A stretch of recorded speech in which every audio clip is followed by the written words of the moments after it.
देखो देखो कर्नाटक देखो, कर्नाटक देखो, भाइयों देखो बहनों देखो, कर्नाटक देखो, कर्नाटक देखो। अरे वाह, आज तो एक जबरदस्त नाटक होगा। और दूसरा शीर्षक क्या होगा? सोच रहे दो जना। सोने का भरता था? नहीं। तो क्या पेट्रोल का था? नहीं। अच्छा, वो भी नहीं तो बड़का सोने का दाम ही होगा। अरे भाई नहीं। अरे आज तो यहाँ एक बेहाल विमान बेईमान हिंदी राष्ट्रीय भाषा के विचार इस नाटक द्वारा प्रस्तुत करने वाले हैं। तो हिंदी बीमार है। मुद्दा हिंदी भाषा को ऊपर और अंग्रेजी भाषा को नीचे रखने का नहीं है। मुद्दा किसी भाषा को नीचे रखने का नहीं है, परंतु लोगों में यह संदेश पहुंचाना है कि हिंदी हमारी राष्ट्रभाषा है और हमें इसका आदर करना चाहिए। तो चलिए, हमारे साहिबान मेहरबान कदरदान आप सभी के सामने प्रस्तुत है नुक्कड़ नाटक।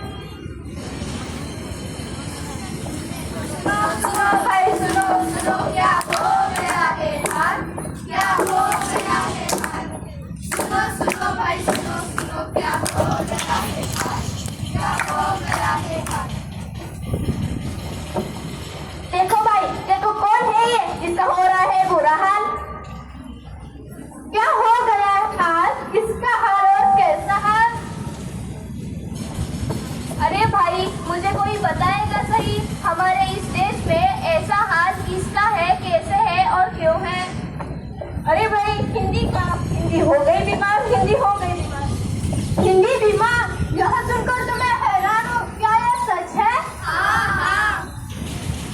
अरे भाई, हिंदी कैसे बीमार हो गई, कैसे बीमार हो गई हिंदी की ऐसी दुर्दशा क्यों, कैसे हो गई हिंदी बीमार। आखिर क्यों? हाँ, मैं हो गई बीमार, हाँ, मैं हो गई बीमार। अरे भाई, मुझे कोई बताएगा भी हिंदी बीमार क्यों है।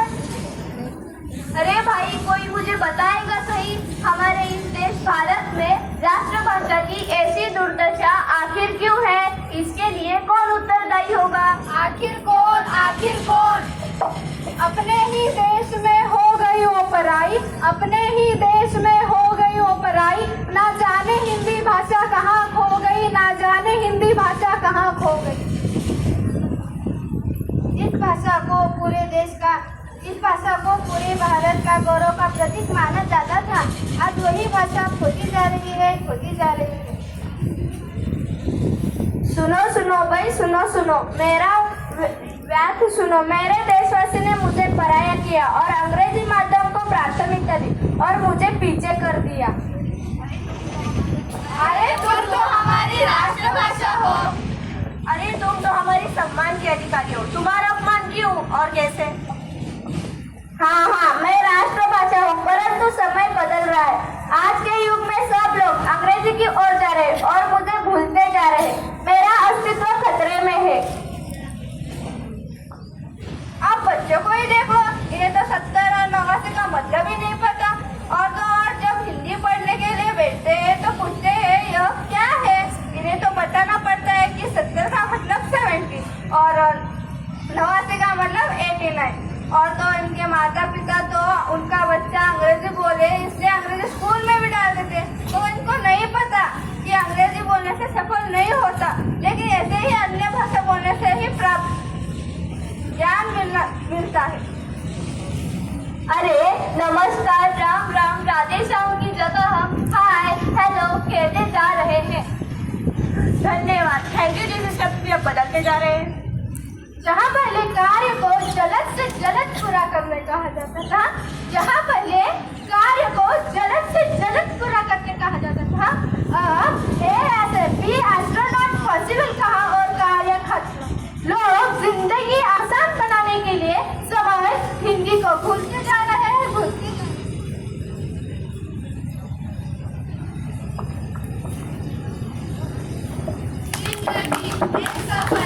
सुहाना, आधा अंग्रेजी बोलने का जमाना।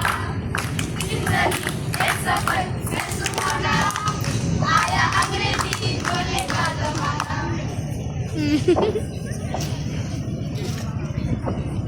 भाई, अंग्रेजी बोलो, मेरी मनाही नहीं है, परंतु अपनी मातृभाषा को मत भूलो। अगर ऐसे ही चलता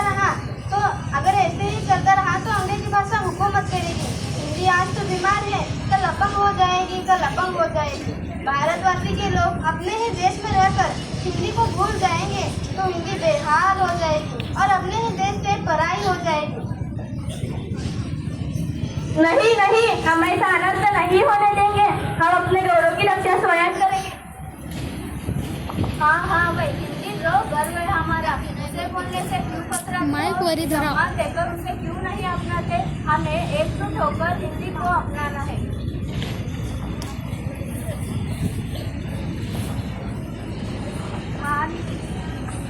हिंदी को अपना